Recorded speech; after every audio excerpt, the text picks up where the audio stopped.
What's going on, everybody, and welcome to our very first Agent Spotlight. We have a treat for you today. We are actually having a conversation with Dan O'Neill. I've had the pleasure of actually having him on my podcast. We actually connected. He's a podcaster himself. He's a top producer. He's a wealth of knowledge, and I'm so excited to have him on. He's top 20, under 40. My man is crushing deals. He makes amazing content. So everybody, welcome Dan O'Neill. Thank you very much. Thank you for the intro. It's a pleasure to be here. Love being able to chop it up with you.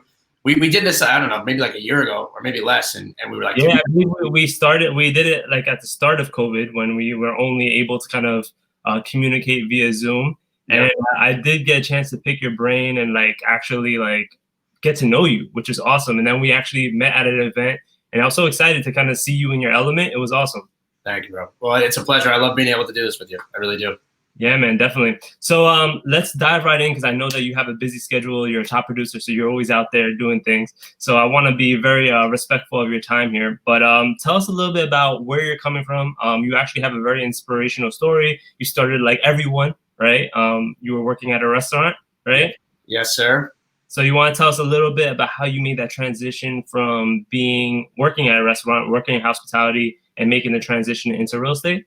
Sure. So when I first decided to get my real estate license and get into the business, I was managing a restaurant.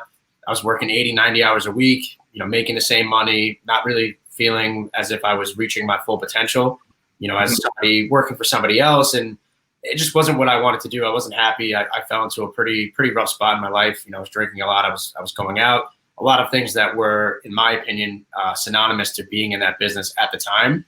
Mm-hmm. So I knew I wanted to make a change. I just wasn't really 100% sure on what I wanted to do.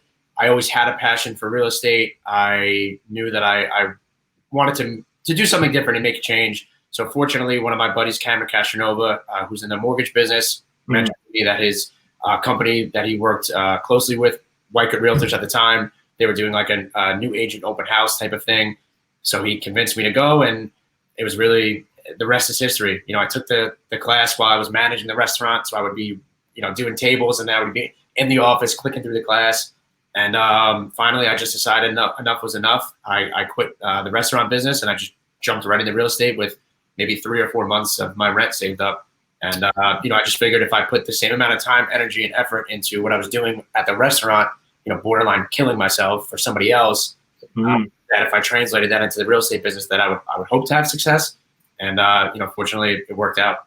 Yeah, man, definitely. And the fact that, I like to say to my newer agents that are part-time agents that are trying to make the full transition, I usually say have 6 months worth of reserve, but you kind of jumped in with both feet, which is kind of inspirational in and out itself. Me, I didn't even think about, how much I had. I had a good amount saved, but I just dived in, too. I just quit my job and just dived in as well.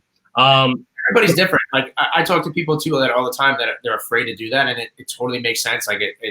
For me, I just had to go that route because it lit a fire underneath me. If I didn't, or if I was doing 20 hours here, 20 hours there, or if I wasn't in a do or die situation, I don't know if I would have done what I accomplished. You know what I mean?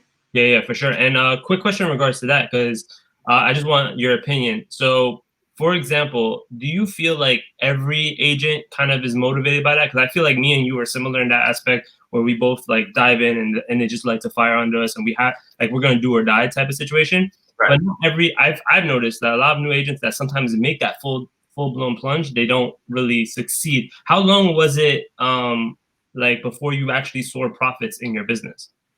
It was tough. So the first couple of deals that I did, I was fortunate to really hit the ground running, and I did very well from the very beginning. But as you know, it takes 2 or 3 months to actually recoup any sort of monies. So I maybe had 5 or 6 deals under contract, had no idea what I was doing right from the beginning, started counting my money. Oh, I have, this sold, that sold, this sold.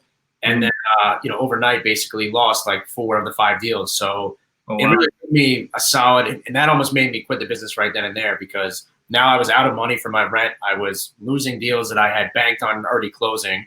So fortunately, it was a very valuable lesson, and I stuck through it.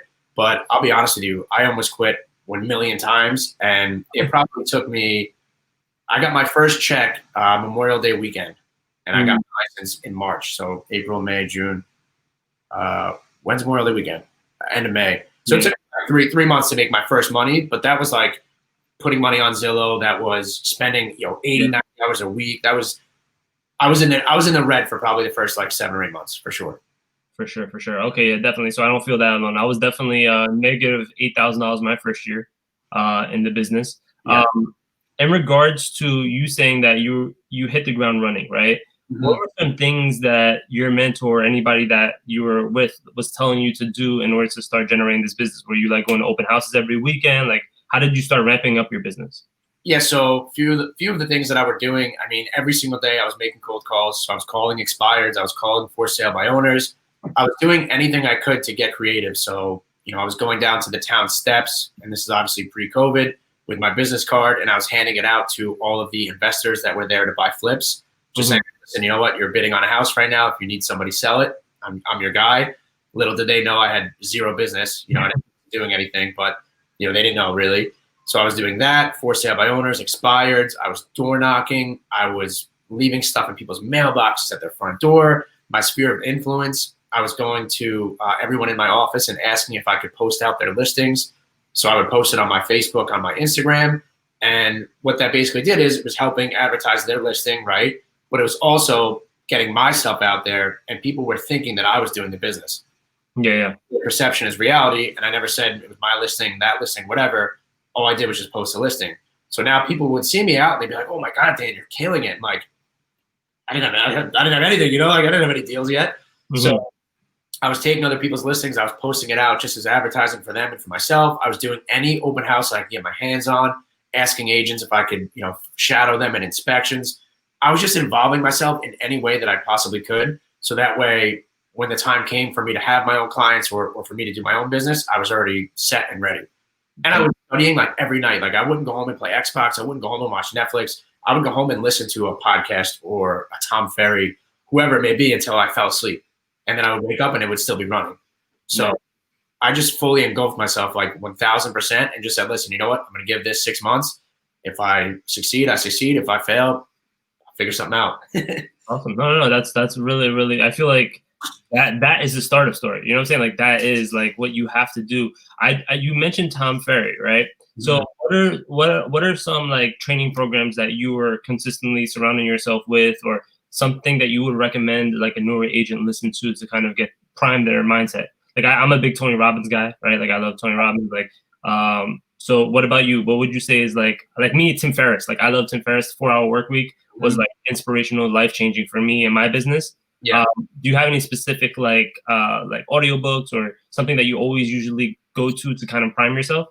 Yeah, I think, some of the people that you just mentioned, of course, for me, when I first got started, Tom Ferry, his podcast was really vital for me, just because you learn stuff from people in LA, you learn stuff from people in Seattle and New York, and you get a ton of knowledge from listening to his guests and to him. $1 Million Real Estate Agent, I believe it is, by Gary Keller, was a pivotal book for me to read. That was a good one. That was a really, really good one. Yeah. I want to highlight that one. That one's great.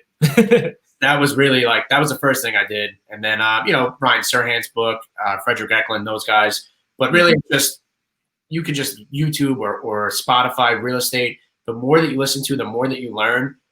It's the most important thing. You and I, even as the business that we're doing now, and we're always going to be learning. Every day we will learn. I'm going to learn something from you right now, and you'll probably learn something from me. So every single day it's so important to continue to learn and to network. Like that was another thing too that I maybe left off in the very beginning, was I was networking as much as I could, going to YPN events. I got linked up with like Beth Lowe, Chris Backus, Mark Donnelly, Kyle Kelly. They really took me under their wing.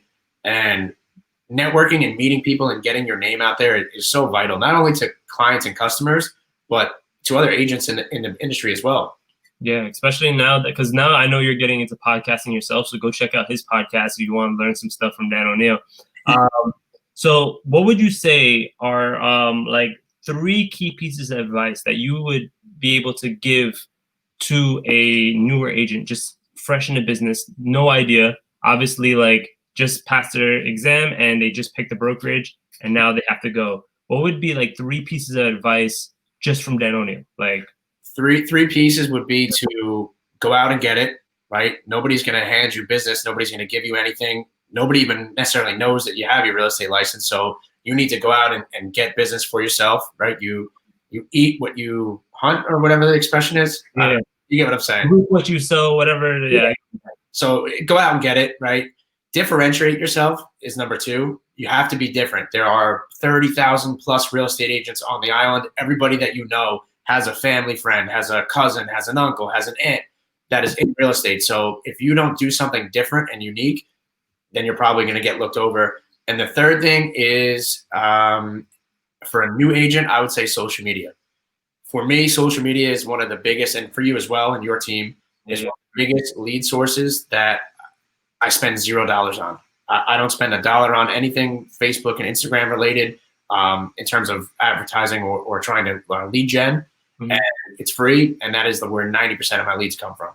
And it's just me posting my lifestyle, what I'm doing, educational, anything. Yeah, man, that's awesome. Because I do agree with you. I feel like social media has changed the game, and I feel like there's only a certain amount of agents that are actually utilizing it and actually putting out content that's educational or even entertaining and educational. Because I know that one thing that I really want to highlight about your social media is that it's super entertaining, right? Your stuff too. That's why, like, when we did this, pre-COVID, I was mentioning to you, like, I thoroughly enjoy following you because you guys post funny content, awesome stuff that makes you want to watch and engage. You're not just like sitting there scrolling through like someone's story. When you're posting entertaining stuff like you guys do, and like we try to, it makes people want to follow you and engage and Yeah, for sure. And, so I know you have a bunch of skits that you did. One of my favorite was the one where you were like doing the auction, and you were like you were the grandma, and like I was dying. So where do you come up with these concepts? Like, I know a lot of people struggle with coming up with ideas for a concept. Like, do you brainstorm with your team, or like how do you come up with these concepts? To be honest with you, everyone thinks that, a lot of the stuff that we do, like the horse, the pool video, the jet ski, that like these are all like, we have 10 people in a boardroom coming up with stuff and brainstorm, but really it's just like, it's me driving, with no music on or something. And I just come up with an idea, or I see the house, right? I get the listing, and then I start brainstorming what would be like a funny video, or how could we, produce something that gets as many eyes as humanly possible. But the entire process is really like very, almost like elementary, like I'll come up with an idea, I'll text my video guy, he goes, I love it, let's do it. And really, like in that video, for example, that auction video, I came up with that idea at 11:30. We shot it at 12:30, and it was out by 2 o'clock. Nice. And I had the props and everything, So it's really just being yourself and not caring what other people think. That's the biggest hesitation with everyone on social media is, oh, well, what if I don't look good? Or like right now, my tie's crooked. Like, whatever, man. Like, I don't. Once you lose that fear of what other people are going to say or think about you, post whatever you want, be yourself, and that's the key to success. Yeah, man, for sure. And I feel like that's a very, like, you and like because you're doing skits and things of that nature, it reminds me of like Ryan Serhant in a sense where he'll go skydiving to announce his new project or something like that. Like you're thinking outside the box, and that's not something that a lot of agents, can do. I also want to highlight something. During COVID, I feel like a lot of agents took a back seat to real estate. They were just waiting for things to change or waiting for their market to pick up, or they didn't adapt. So like, for example, our team was doing a lot of stuff in Queens, but then we saw that this huge rush was happening on Long Island. So why wouldn't we move with, what I'm saying? Why wouldn't we move to Long Island as well and take advantage of the market, right? Exactly. So I feel like a lot of agents took a step back and weren't able to adapt. I want to touch on your mindset during COVID, right? That's not something, because obviously now we're post-COVID, but we're still kind of in it. Yeah. What was like your mindset going into it? Were you like, as soon as it happened, were you like, no, we're gonna double down, or how did you kind of deal with everything that happened? Yeah, I mean, to start, our main priority and mentality at that point was just to get back. We knew that it was uncharted times, that a lot of people were going through difficulties, and we knew that all the people on the front lines, nurses, police, firefighters, we knew that they were really struggling. So our first mentality, like right off the bat, was to just get back. So we donated close to like $20,000 and raised, of course. We went to all the different restaurants. We went to hospitals. We were giving them, nice lunches and, drinks and Gatorade or whatever they needed. So that was our immediate thought was just like, all right, you know what, because we're younger and we're able to, let's give back. And then from there it was, okay, we did the give back. Let's double down. So on all of our marketing, on all of our Zillow, our social media, everything, we just doubled down, and we knew that eventually the market's going to come back. Eventually there's going to be people that are fleeing the city and coming out here. So, it was really just a time for us to educate, to work on stuff that we needed to do better, right? Like a website or social media or YouTube. We spent the time to get better at those things, and we doubled down on all of our marketing, and it worked out. Yeah, it worked out really, really good. I see that you pack open houses like crazy, right? Like Long Island has been insane. Like we've had lines around blocks and stuff like that. It gets insane. During those times, did you feel like you had to get more manpower, or you needed help during those times, or you feel like you had a system already set up for something that crazy? God, if you go watch on my Instagrams, we did a video of like the first open house, like everyone were allowed to, and it was an absolute nightmare. The cops came. There was like 2 car accidents. I had half my team there. We were taking names at the front door, like it was Outback Steakhouse. I had like a red vest, like a traffic controller. I had to bring like a speaker. Like it's on my Instagram. It was really funny. It was a good experience, but no, I mean, we weren't prepared for any of that. I don't think anyone could be or ever would be again. Now we have a pretty good system where, unfortunately you have to wait outside and it's one group at a time. But, now we have someone at the front that takes your information. We have someone at the back door. We have someone upstairs. Like we now have it kind of under control, but I'm sure you can relate. For the first couple months, it was like, what is this? No, I mean, I feel like I learned from that video that you were that. Like we were, I was watching your video and watching you go through that, and I was like, yeah, we're starting to get listings in Long Island. This is going to be crazy. We need to start having like systems in place. Yeah.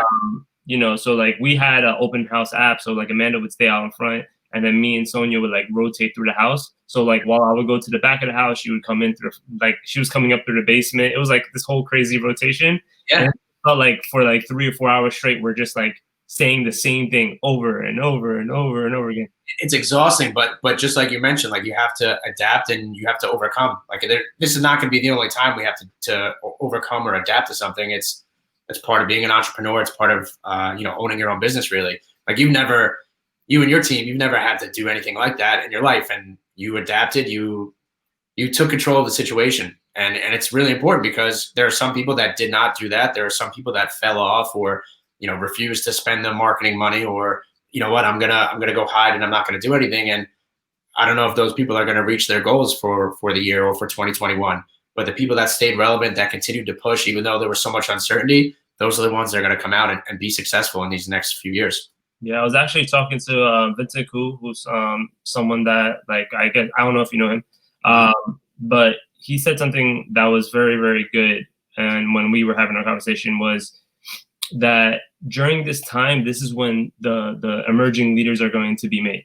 right? During the worst of times is when the people are going to either go back, back off the whole situation and kind of have to fight to be relevant, and the people are going to shine. And I feel like you definitely were shining during this time, no matter what. What were you kind of doing to obtain new business? Were you trying to obtain new business, or were you just getting referrals? A little bit of both.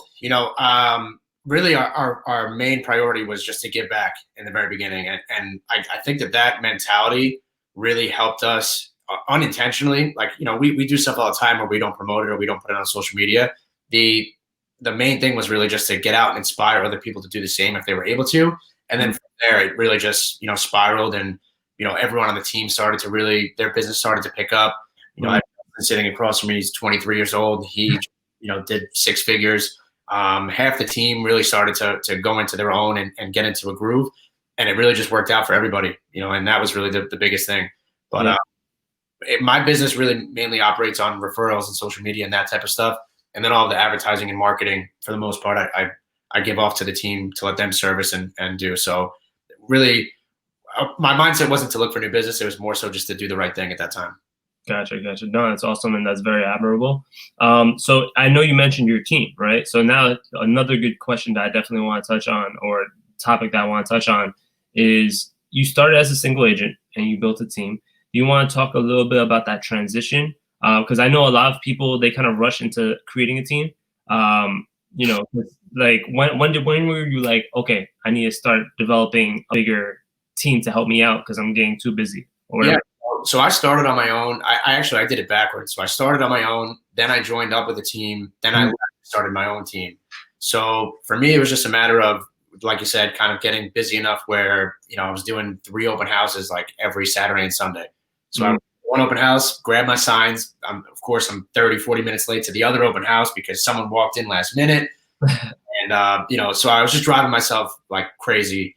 And it just came a point in time where I was like, you know what? I don't know if anyone's going to listen to me, want to work with me, so on and so forth. Justin, again, who I just brought up, reached out to me and said that he was just graduated college and looking to get his license. So then from there, we kind of just, it's so crazy. Everything just happens so fast. You don't really get a chance to sit back and like look at it. But from where we started, where it was like just Justin and I, then my buddy John, then Jake, where we started to where we are now to selling 58 million, in volume in 2020. And it's crazy. But for me, I knew it was time when I got to a certain level of being busy where I needed help. I needed open house help. I needed, support. That's really where, and in my own head, I knew I was ready because I wanted to help other people as well. I wanted to bring other people up with me. It's not fun by yourself. Yeah. And to bring it full circle, did you use the $1 million real estate model in regards to building your team, or did you kind of take it on like you have your buyer specialist and then you have your listing specialist that are responsible for their own? We do it like so unique and so differently, just talking to other team leaders. What I really did was I was on a team and I saw how it was ran. So I then took what I liked and what I didn't like, and I just we formed our own thing. And I mean, we're learning every single day again. Like everything's really just trial by fire for the most part. So there's no real like template. There's no like buyer's agents, listing agents, none of the above. It's just doing it our own way, seeing what works and what doesn't work, and constantly changing and adapting. And whatever we are doing is working. And it's also the people too. Like the agents that we have on the team. I'm not one to recruit. I'm not one to reach out. I don't do any of the above. We have such a great nucleus of agents, and same thing with you and your team, that everybody just propels each other upwards, and we're all very supportive of each other, and it's motivating. So yeah, for sure. Because I feel like me and you are both like our teams are very self-organized, right? Like I have a buyer's team, but that's something like a program that we created, right? To feed them, right? But for the most part, you don't have to be part of it, right? It's kind of like its own community within communities now at this point. And it's like it kind of builds that way. I'm not sure if that's kind of how yours operates, like 2 people partner over here, and then you guys are all under the umbrella of the O'Neill team. Right. So the way that I mean, listen, at the end of the day, it depends on the market. So right now, listings are the name of the game, right? Everybody loves listings because they're flying. You don't really have to do much advertising like you did, and there's no inventory. So everything is just flying off the shelves. But you can't just get into the business and be a listing agent right away and get all these listings. So you got to start somewhere. So for us, everybody really starts as a hybrid. If you get a listing, this is how you service it. This is how you sell it. If you have a buyer, this is how you service them. This is how you get them an accepted offer. So really, there's no like designated buyer's agents or listing agents. Everybody for the most part of the team is a hybrid, really. Okay, awesome. And so what would you say is like the best time to start visiting, like creating a team, right? And what would you recommend for someone who like aspires to either A, be a broker, or C, like start their own team? Do you have any like recommendations or advice for that? I think when it's time. I think it's. I mean, you can relate too. Like I'm sure I can ask you the same thing, and I think you just kind of know. When the timing is right, and I think you have to be ready for it. You have to be ready to take on other people. You have to be ready to care about their success more than your own success, and it's a lot of sacrifice too. Like most people don't see it, but if you have 5, 7, 10 people on your team, you got to make sure that those people are eating. You have to make sure that those people are doing well. You have to be there all hours of the day to make sure that their questions are answered or that they have help. So you'll know when it's time. You'll feel ready, but it's a big sacrifice, and you have to be selfless in the sense that you have to be ready to have these people rely on you for their success and their families. Yeah, for sure. One thing that I feel like I can personally like relate in regards to like getting super busy is like I remember I had a buyer's team. And like when I first created my buyer's team, the only reason I knew I needed a buyer's agent or someone to help me was because I was literally trying to balance like 10 buyers, and I could not do it. Like people were just slipping through the cracks. I was getting all these leads, but I could not service them because I was so busy. And I kind of like try to juggle, but it was so difficult. And I kind of was like, all right, I need help. And then start the team as opposed to just giving that out to somebody in your office as like a referral fee. Yeah. So like I could have done that too, but at the time, I guess in the office that I was at, I didn't really have close relationships with people. Like I kind of started different. Like I didn't have like a very like tight knit culture. Mhm. Um, so I felt like I was alone. So I was like, I just need to develop a team. So like Yeah. I told my friend, and he was like, yeah, I want to get my real estate license. And then next thing you know, he was my buyer's agent, and then it just kind of spiraled from there, and it grew. And but the systems kept breaking down. I felt like I wasn't able to scale past a certain amount of people. And then eventually I felt like I made the system, and now I feel like we've developed a system that now we can have. I think we have like 26 agents now, something Wow. like that. And Smart. we're like, we might have 30 by the end of this month, to be honest with you. But like I said, self-organized, everybody's in their own little patches. So like everybody's kind of working together, and we're creating that opportunity, that community. Right now it's all about community. And Yeah. so what's in the future for the Dan O'Neill team? What are you planning on? Like, are you planning on doing anything new? I know you have that new podcast that you're working on. Yeah. Any new projects regarding video that you're working on that we can like look forward to? Yeah, we have a ton of new content that's coming out that we're super excited for. We have a luxury division that we're launching out in the Hamptons. So we have a couple listings and big development projects out there that'll be hitting market soon.